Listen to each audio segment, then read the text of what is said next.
Hello everyone. इस video में हम लोग डिफरेंशियल कैलकुलस के बारे में पढ़ेंगे। तो ये वाली जो आपकी यूनिट है वो काफ़ी टफ है, बट अगर आप इसे बिल्कुल समझ कर जाओगे ना तो ये आपके लिए बहुत आसान बन जाएगी। इसमें जो सबसे ज़्यादा डिफिकल्ट टॉपिक है वो आपका लिमिट वाला टॉपिक है। तो लिमिट ही स्टार्टिंग टॉपिक है, अगर वही क्लियर नहीं होना तो आगे आने वाले डिफरेंशिएशन है, इंटीग्रेशन, वो सब आपके डिफिकल्ट हो जाएंगे। तो सबसे पहले हम पढ़ते हैं इसमें ग्राफ क्या होता है। एक बार आपने ग्राफ का व्यू ले लो। जैसे हम लोग क्लास 9th एंड 10th में जब हम लोग ग्राफ बनाते थे तो कैसे बनाते थे। तो फर्स्ट ऑफ ऑल, जैसे आपके पास नहीं है y is equal to X plus के 3 दे रखा है, तो ये एक स्ट्रेट लाइन की इक्वेशन है। और स्ट्रेट लाइन की इक्वेशन को हम कैसे ड्रॉ किया करते थे, हम 3 पॉइंट्स लेते थे ऐसे,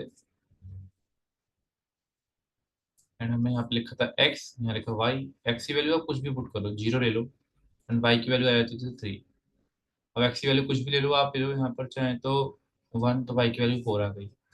नाउ अगर हमें इसका ग्राफ ड्रॉ करना है तो हम इसका क्या करते थे, पॉइंट्स को लेते थे। तो फर्स्ट ऑफ ऑल 1 2 3 4, 3 है, एक और ऊपर लेते हैं 4।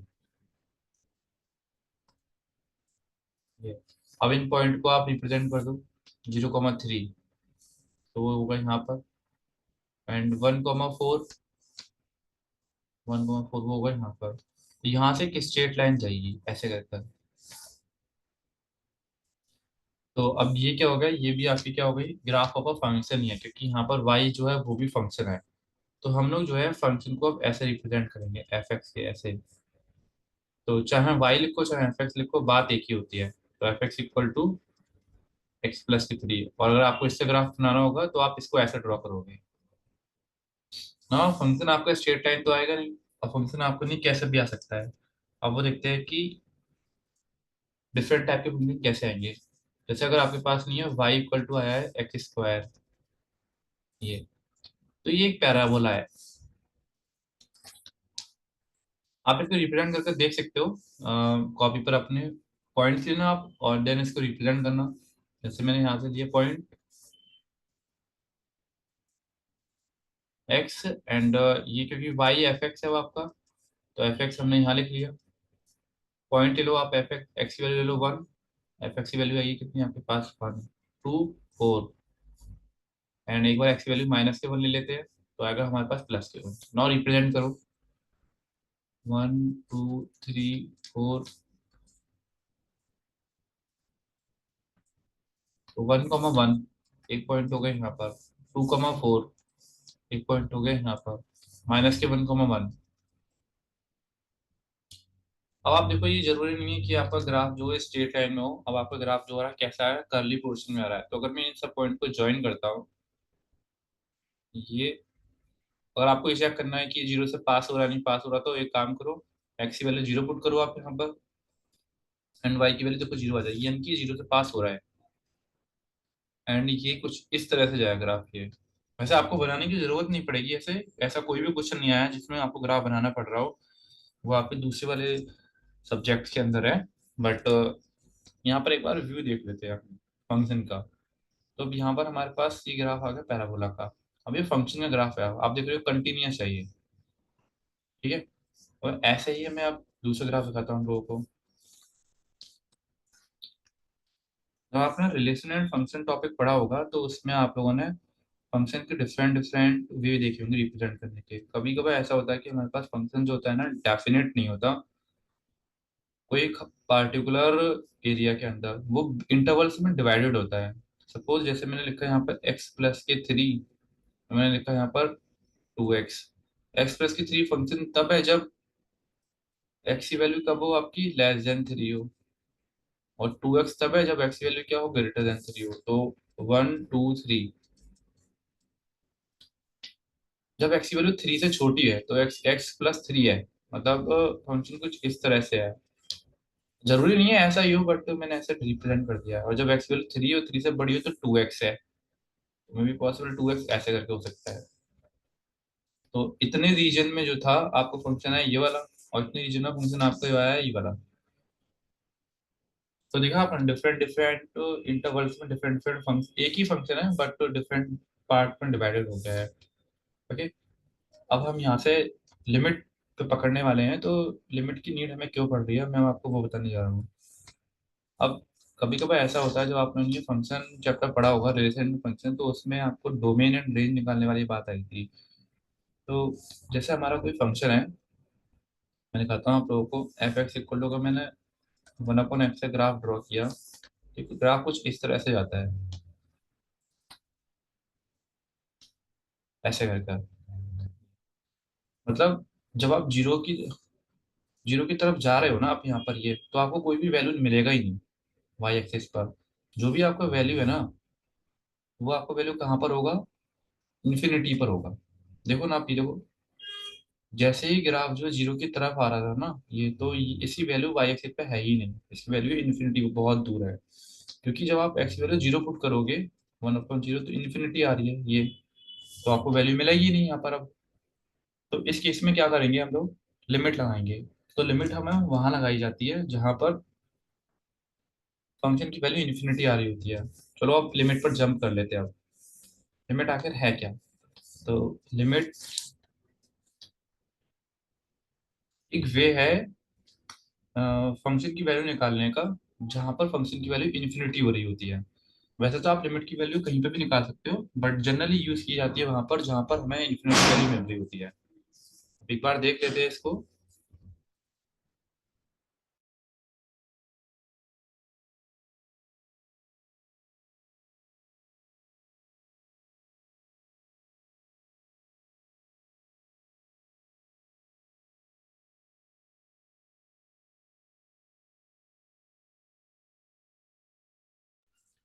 जैसे ये ग्राफ देख रहे हैं हम लोग यहाँ पर, ये मैंने वही वाला ग्राफ बनाया जो मैंने अभी भी बनाया था। बट अब इसमें मैं लिमिट आपको दिखाता हूँ, बना कर देखो। तो हमारे पास एफ एक्स इक्वल टू कितना है? 1/x है यहाँ पर अभी। अब हम एक्स की वैल्यू जीरो पर फंक्शन की वैल्यू नहीं निकाल सकते। ठीक है, तो यहाँ पर हम लिमिट यूज करेंगे। लिमिट क्या कहती है कि अगर आप एक वैल्यू पर वैल्यू नहीं निकाल पा रहे हो, तो उससे आस या पास वैल्यू निकाल लो आप उसकी। समझाता हूँ, देखो इसका मतलब क्या हुआ। इसको ना डिफरेंट तरीके से रिप्रेजेंट करके दिखाते हैं। जैसे हमारे पास एक फंक्शन का ग्राफ जा रहा है कुछ इस तरह से, ये बहुत ध्यान से समझना, इसको ऐसे करते हैं ये। तो मुझे अगर यहाँ पे वैल्यू निकालनी है, इधर वैल्यू यहाँ पर, ये कोई खास पॉइंट पर आपकी वैल्यू है ये। मान लो आपकी वैल्यू है ये, आपकी 4 है, वैल्यू है फंक्शन की वैल्यू। तो अगर मैं अगर बहुत जूम करके इसको देखूंगा ना, तो इसके थोड़ा सा पास में यहाँ पर, इधर, और इसके थोड़ा सा लेफ्ट साइड में यहाँ पर, तो वैल्यू पता क्या क्या होगी? राइट साइड में वैल्यू होगी 4.0001, और लेफ्ट साइड में वैल्यू होगी 3.99999 ऐसे। तो ये जो तीनों वैल्यू होती है ना, वो नियरली इक्वल होती है। तो इसे बोलते हैं हम R H L, right hand limit, वैसे बोलते हैं लेफ्ट एल एच एल ये। चलो ये तो पॉइंट बाद में आएगा, बट आप इसे बहुत ध्यान से समझो कि ये वाला जो पॉइंट होता है, इसके राइट साइड में और लेफ्ट साइड में जो वैल्यूज हैं ये वाली, वो नियरली इक्वल होती है बिल्कुल। हम डिफरेंस बता नहीं सकते, बहुत पास में होती है। अगर मैंने यहाँ वैल्यू देखी, मान लो ये वैल्यू आपकी 5.22, तो इससे थोड़ा सा पास में वैल्यू जाओगे तो होगी 5.23, और इससे थोड़ा सा पहले जाओगे वैल्यू तो ये होगी आपकी 5.21 ये। तो लिमिट भी यही कहता है कि अगर आप बीच वाली जगह पर वैल्यू नहीं निकाल पा रहे हो यहाँ पर, तो इससे आस या पास वैल्यू निकालो आप, तो वो तीनों वैल्यू आपस में इक्वल होंगी। तो इसका मतलब हम ये कह सकते हैं कि लिमिट पे आपने वैल्यू निकाल ली। जैसे ये वाला फंक्शन है F X equal to 1/x ये, तो हम यहाँ पर वैल्यू नहीं निकाल सकते जीरो पे इसकी। तो लिमिट क्या कहेगी कि आप इस पे वैल्यू मत निकालो, इससे थोड़ा सा पहले और इससे थोड़ा सा बाद में वैल्यू निकालो आप ये। यार इस वाले एग्जांपल्स में तो आपको एक बार में समझ में नहीं आएगा, हम दूसरे दूसरे एग्जांपल देखेंगे। जैसे आप ये और आगे एग्जांपल आएंगे, मैं आपको उससे बताता हूँ। चलो चलते हैं। अभी हम इसको टॉपिक को पढ़ते हैं, लिमिट को कंटिन्यू करते हैं। Limit can be break any number of times. First of all मैं आपको बता दूं कि लिमिट को रिप्रेजेंट कैसे करते हैं। तो सपोज करो आपके पास फंक्शन दे रखा है यहाँ पर 2x+3। तो लिमिट को हम रिप्रेजेंट करते हैं LIM से, LIM। एंड यहाँ पे हम वेरिएबल यूज करते हैं x, देन आप लगाओगे एरो, यहाँ पे आप लगाओगे यहाँ पर 2 है या 0 है, एंड देन यहाँ पे fx ये, कुछ इस तरह से। एक बार आप लिख कर तो इसका मतलब क्या होता है? Tends to. टेंड्स टू, ये मतलब हम इसे कह सकते हैं अप्रोचेस, एक्स अप्रोचेस टू। और यहाँ पे हम लिखते हैं लिमिट LIM। ठीक है, एक बार लिख के रिप्रेजेंट करके लिख लो आप इसे। जैसे F X equal to S plus 3 है, मैंने यहाँ लिखना है, ये लिख लिया, limit x tends to 2 and 2x plus की 3, ये हो गया।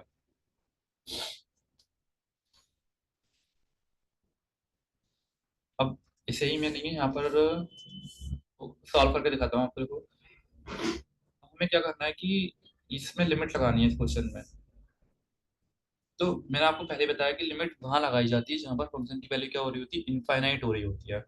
अगर फंक्शन की वैल्यू इनफाइनाइट नहीं हो रही है ना, तो कोई दिक्कत वाली बात ही नहीं है आप लोगों को।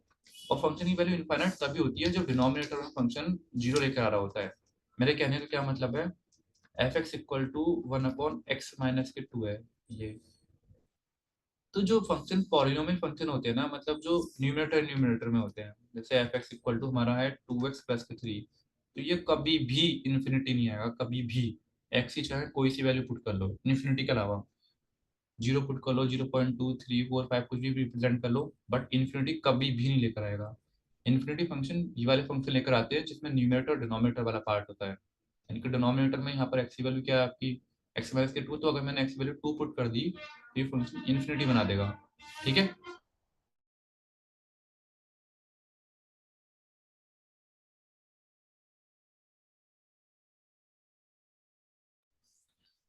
तो अब अगर हम इसमें लिमिट लगाएंगे ना, तो आपको कोई भी ध्यान में रखने की कोई बात नहीं है, बिल्कुल नॉर्मली लगा दो। एक्स टेंड्स टू 2 कह रहे हैं ना, मतलब अगर मैंने यहाँ,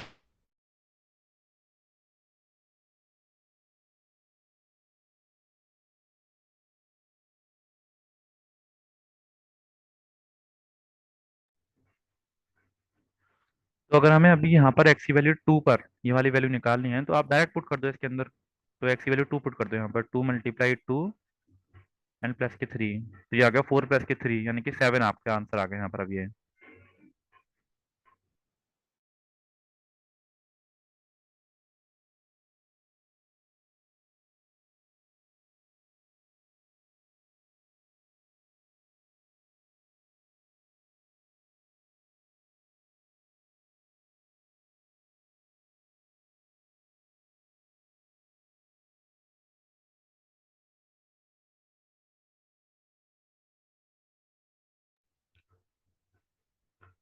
अब इसमें यहाँ पे एक बात लिखी हुई है कि limit can be break any number of times, यहाँ पर तो इसका क्या मतलब है वो लिख देते हैं जब। तो एक एग्जांपल लेता हूँ मैं यहाँ पर, जैसे हमारे पास है limit x tends to 2 and यहाँ पर आपका 2x + के 3 एंड अपॉन नीचे यहाँ पर आपका 4x ही है। तो अगर आपको इसमें एक्स की वैल्यू 2 पुट करें, देखो यहाँ पर हमारे पास न्यूमरेटर फंक्शन है, डिनोमिनेटर फंक्शन है। तो जब भी आप लिमिट निकालोगे ना, तो ये चेक करोगे कहीं डिनोमिनेटर में जीरो तो नहीं आ रहा। खैर हम ये वाली बात आगे डिस्कस कर लेंगे, बट अभी नॉर्मली मैं आपको दिखाता हूँ कि ये limit can be break any number of times का क्या मतलब है यहाँ पर अभी। तो न्यूमरेटर एंड डिनोमिनेटर, अब आप ये देखो कि लिमिट किसके पास जाएगी, ऊपर या नीचे जाएगी, किसके पास जाएगी। तो आप जितने भी बार भी आपका फंक्शन डिवाइड हो रहा है ना, उतनी बार भी आप लिमिट लगा सकते हो। मतलब अब ये लिमिट अभी दोनों के पास है। मैं क्या करता हूँ, लिमिट को दोनों के पास ले जाता हूँ। Limit x tends to 2x + के 3 and limit x tends to 4x ही है। तो अभी हमने लिमिट को दो बार डिवाइड कर दिया, न्यूमरेटर के लिए अलग और डिनोमिनेटर के लिए अलग। अब हम यहाँ देखते हैं कि अब यहाँ पर क्या होगा इसका। अब ये किसके पास जाएगी, 2x + के 3, 2x के पास है, 3 के पास। अब आप फिर से डिवाइड कर लो इसको। Limit x tends to 2x and limit x tends to 2, ये हो गया यहाँ पे आपका 3। अब यहाँ पर limit x tends to 4x है यहाँ पर। तो एक बात और याद रखना है यहाँ पर कि जब कभी भी हमारा मतलब एक कांस्टेंट नंबर है और एक हमारे पास क्या है, वेरिएबल है। मतलब मैं अगर इसको यहाँ पर ढंग से लिखता हूँ, limit x tends to 4x ही है। तो जब कभी भी फंक्शन के अंदर कांस्टेंट आ रहा हो या एक वेरिएबल आ रहा हो, तो जब जब वेरिएबल होगा उसी में ही लिमिट लगेगी, कांस्टेंट पे कोई फर्क नहीं पड़ता। कांस्टेंट में एक्स है ही नहीं, तो आप उसकी वैल्यू क्या पुट करोगे, इसे बाहर निकाल दो।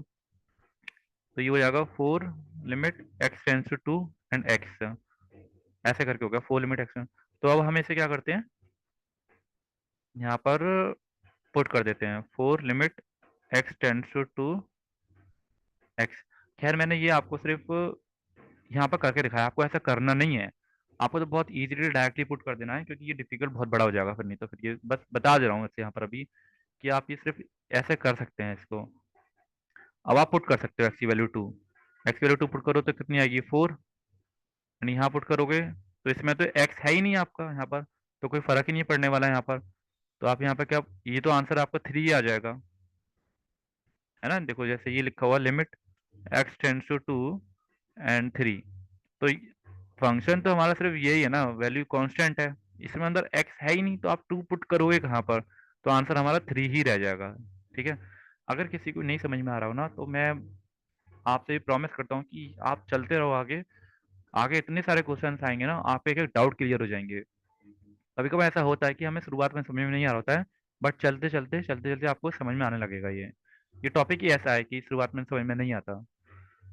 एंड नीचे हमारे पास क्या आएगा four and limit X X tends to two. अब यहाँ पर आपका है एक्स, तो आप यहाँ पर टू पुट कर दोगे मल्टीप्लाई में, तो आगे सेवन अपॉन एट। तो ये वाले टॉपिक से हमें क्या समझा, इस वाले क्वेश्चन से, कि लिमिट को हम कितनी बार भी ब्रेक कर सकते हैं। अब लिमिट और भी बार ब्रेक हो सकती है, any number of time you can break the limit. Okay, अब ये आगे चलते हैं।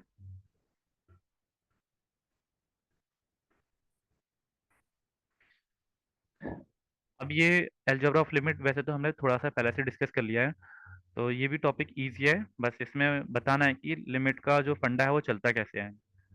जैसे यहाँ पर रखा हुआ कांस्टेंट मल्टीप्लिकेशन, सपोज करो limit x tends to two, and हमारे पास यहाँ दे रखा है थ्री एक्स ये।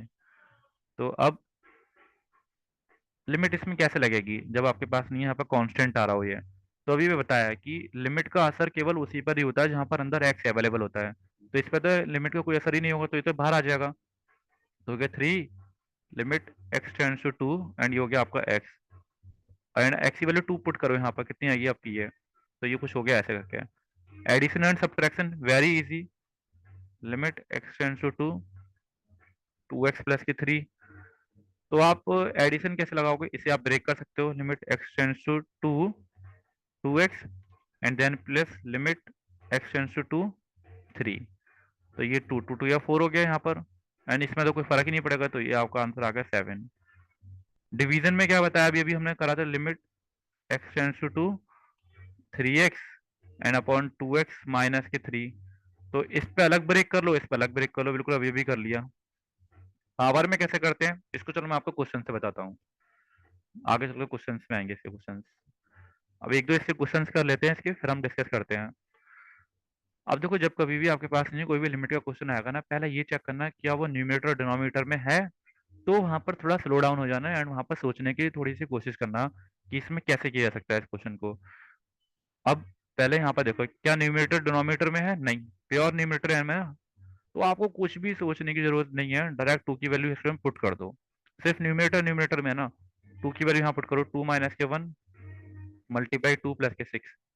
तो टू माइनस के वन कितना हो गया वन, वन मल्टीप्लाई टू हो गया टू प्लस के सिक्स, यानी कि कितना हो गया आपका एट।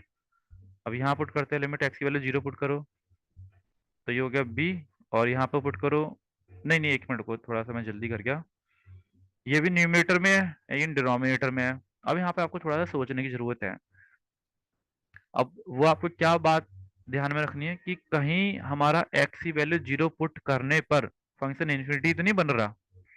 अब ऐसा क्यों कर रहे हैं, एक मिनट इस बात को देखते हैं जरा। जैसे फंक्शन आपका ये कुछ इस तरह से जा रहा है ऐसे कर, एंड लिमिट जब पूछी जाती है तो लिमिट पूछी वहीं पर ही जाती है जनरली जहां पर फंक्शन आपका इन्फिनिटी बन रहा हो। तो ये एक्स की वैल्यू जीरो पर फंक्शन इन्फिनिटी बन रहा है क्या, चेक करो। ये वाली बात अपने आप से पूछा करो, एक्स की वैल्यू जीरो पुट करने पर एक्स की वैल्यू जीरो पुट करोगे तो कोई फर्क नहीं है, कोई फर्क नहीं है तो नॉर्मली एक्स की वैल्यू जीरो पुट कर दो, कोई दिक्कत नहीं होगी। तो ये आपका हो गया जीरो प्लस के बी एंड जीरो प्लस के डी, तो ये हो गया आपका बी अपॉन डी, ऐसे करके।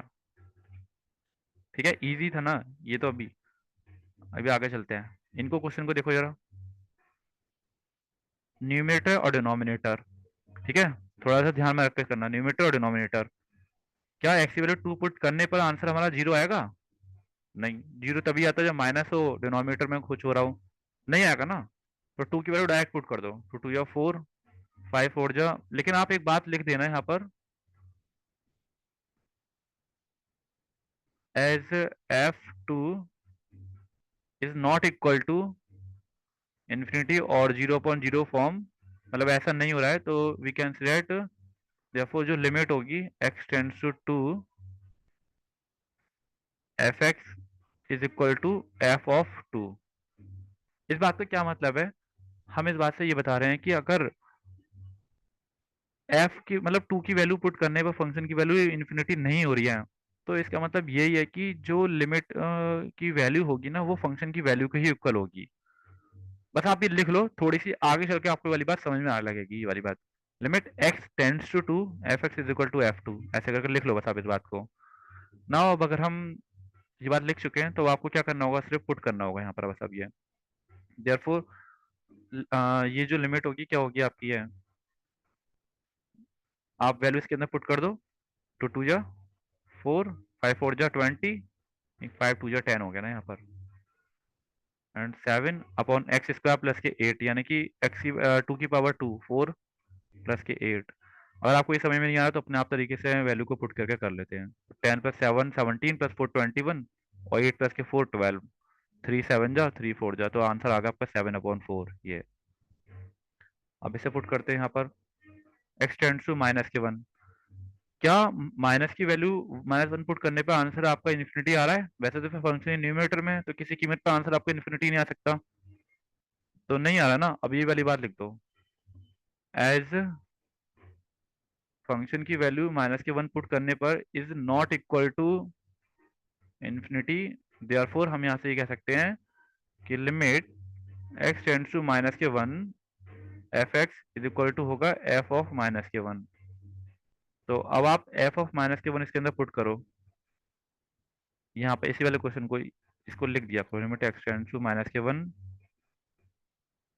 इज इक्वल टू लिमिट, नहीं लिमिट लगाने की क्या जरूरत है, डायरेक्ट पुट ही कर देते हैं इसके अंदर। तो ये हो जाएगा आपका माइनस के वन प्लस के सेवनटीन। जब आप लिमिट की वैल्यू पुट कर देते हो ना, तो दोबारा यहाँ लिमिट लगाने की जरूरत नहीं है, बहुत सारे स्टूडेंट ये वाली गलती करते हैं। 17 में से वन का कितना बचा, 16, तो आंसर आपका आ गया 4। ठीक है, अब हम इसके आगे के क्वेश्चन दूसरी वीडियो में समझते हैं। ओके।